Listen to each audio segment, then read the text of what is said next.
Good morning. Let us discuss about the production planning and control. In all over the world, the production program is going on.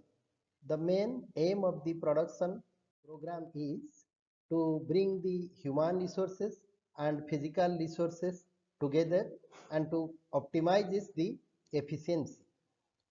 If you describe it, it is very much clear that to produce the qualitative products providing to the society and also maximize the profit in a best and cheapest manner within a fixed time period is the aim of the production planning and control. This production planning and control involves three words, that is production, planning and control. Let us discuss all the words. First one is production. The very clear meaning of the production is to convert the raw material into finished product or final product, and which is by the process of an organized activities in a structural framework of the organization. So planning, next come is planning. That is, planning is, in the simple term we can say, it is studies about the future. To select the best alternative out of several alternatives is also called the planning, and they perform the work in a designed manner. Planning also describes how to perform a work in a desired manner, in a systematic manner. Planning also answers the questions of how to do, when to do, where to do, by whom to be done. These type of questions answer we can solve in case of planning. So production planning and control. Control, the exact meaning of control is to check. Control means to check whether the progress of the work is being performed as per plan or not. Control is a continuous process. It ensures that the organization can produce the qualitative product as per the standard that is predetermined, that is fixed, and the control also implies the realization of the plan as per the expectation. So these three things, production, planning and control, it implies that the production program is in a planned way, and finally it is to be checked whether the work is being performed as per plan or not. Then next we come to importance of production planning and control. Why it is necessary? Why the organization needs the production planning and control? Two things are involved with this.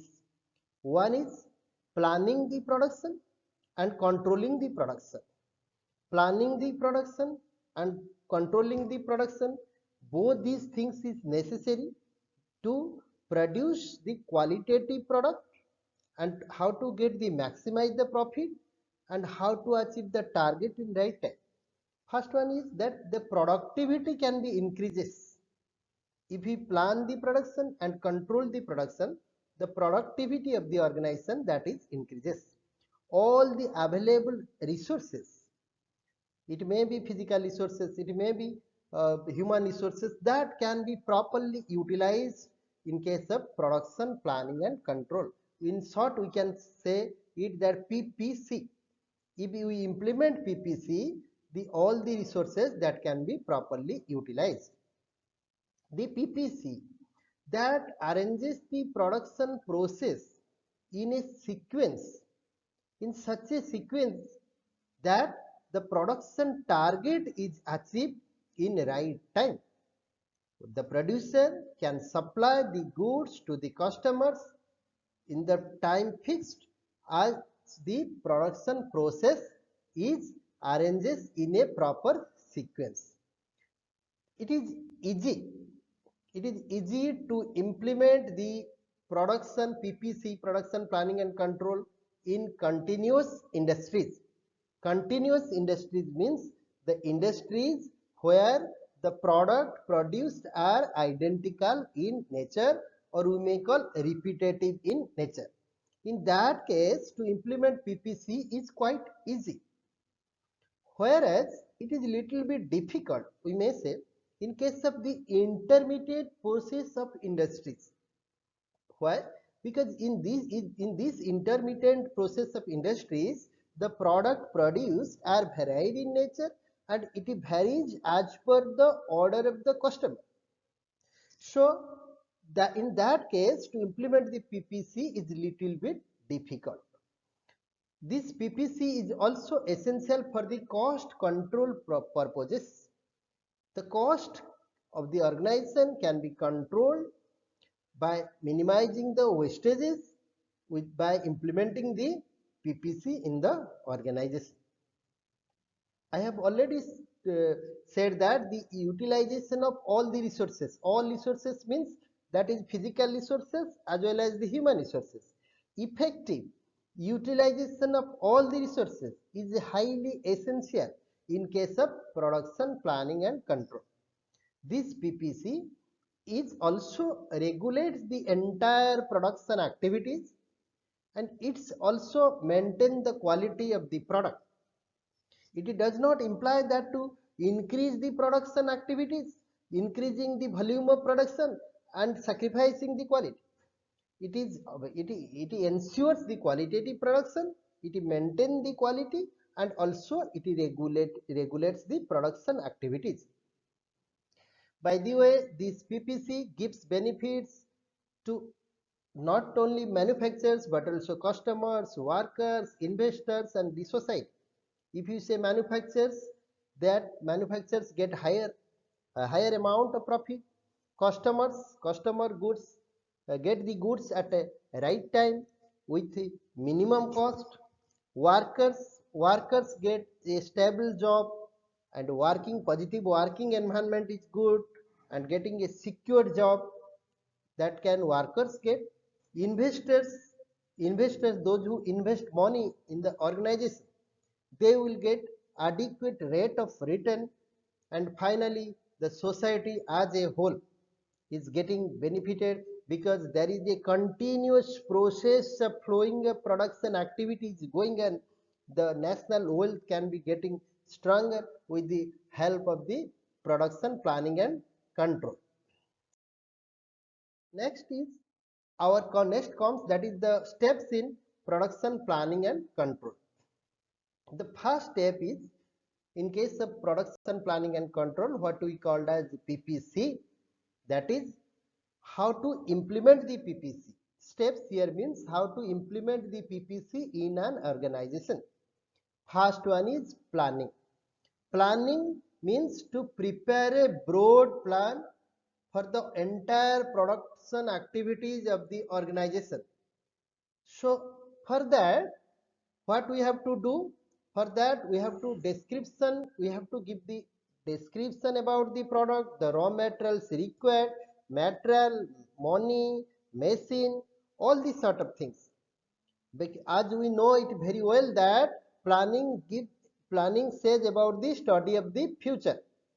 So here in case of PPC, that starting from the procurement of raw material and at the end the final product when comes out, the entire process that is getting planned, starting from the material, availability of material, machine, process, the size of the material, the ingredients, where to get the materials, how to produce the products, all the things is entire production activities is getting planned in the first step of PPC. The second one is, when we get everything is getting planned, all the activities is getting planned, then comes routing. Route means the path. Routing means determining the exact route through which the raw material will flow from one process to another until it reaches the final product. For that, we have to study there are several routes that the raw material convert into final products. Think of that there may be several routes, but it is necessary to study all the routes or study the prominent routes and find out the exact route for the organization. And that route must be the cheapest one, effective one, efficient one, and suitable one economically for the organization. So in case of routing, it is the determining the exact path over which the raw material will flow from one process to another until it reaches the final product. Next comes the scheduling. Scheduling means the fixation of time and date for each operation and for the entire operation.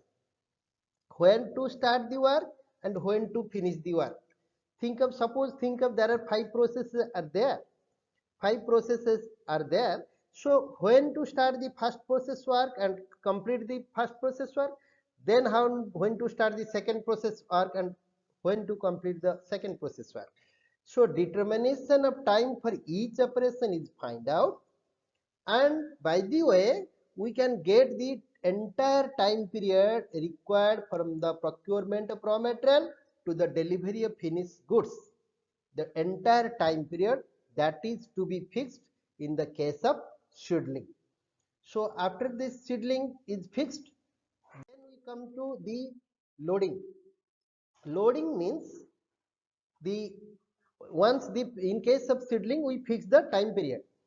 Next is the loading. Loading means the all the workers, all the machines, the entire work is to be divided and to be given to the all the workers or machines.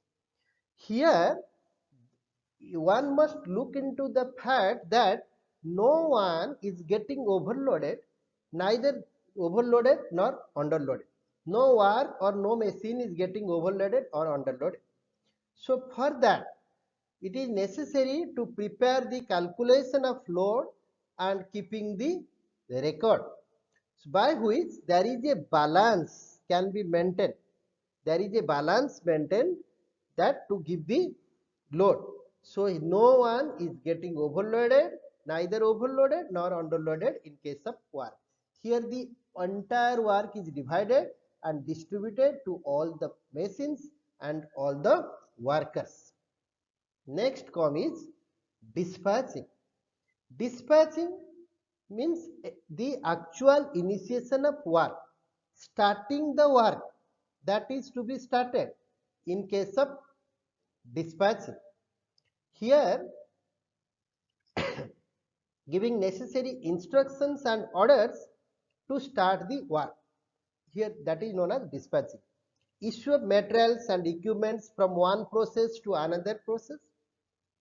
It involves issue of materials and equipments from one process to another process and from different jobs, different sections, different departments, different units, giving orders and instructions to different persons to carry out the production activities, maintain the record properly.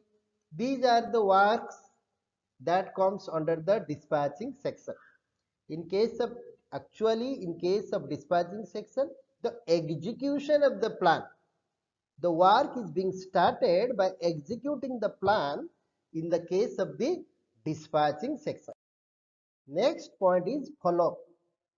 Follow up ensures the progress of the work. If in case of progress of the work, if there is any bottlenecks, then that can be solved.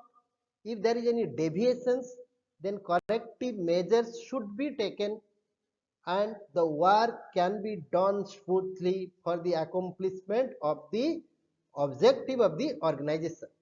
So to check, the work generally involves to check whether the material and equipments reach the destination properly or not, whether the entire process, the production activities that is going as per the standard or not, the regulating the timely flow of materials from one process to another process as per schedule is going on or not, that is to be looked into by the follow up section. So follow up ensures the progress of the work. Then comes the final one is inspection. To make inspection. Inspection means to check whether the progress of the work is being performed as per plan or not. Here to check the quality of goods is necessary. The quality of goods produced, whether as per the standard fixed or not. If it is not possible to make inspection to all the products, then it is better to introduce the sample check and to be confirmed that yes, the goods, all the goods are produced are as per the standard fixed. For that, nowadays inspection at the key points are to be done, by which think of that there are 5 processes are there. If we make inspection at the end of all the processes, then what happens? Then our rejection is much more, wastage is much more. So to minimize the wastage, to minimize the rejection at all the key points, we make the inspection, and at the end of each processes also we may adopt the inspection, by which what happens, the rejection of the goods getting minimized, and whenever the final products comes to be produced, then we find that there is minimization of the rejection. This is all about our production planning and control. When we implement this in an organization, in an industry, then we get qualitative products with minimum cost and supplying the customers in the right time, in the right manner. This is the objective of the production planning and control. All these can taken from the reference link for NPTEL video on production control. Thank you.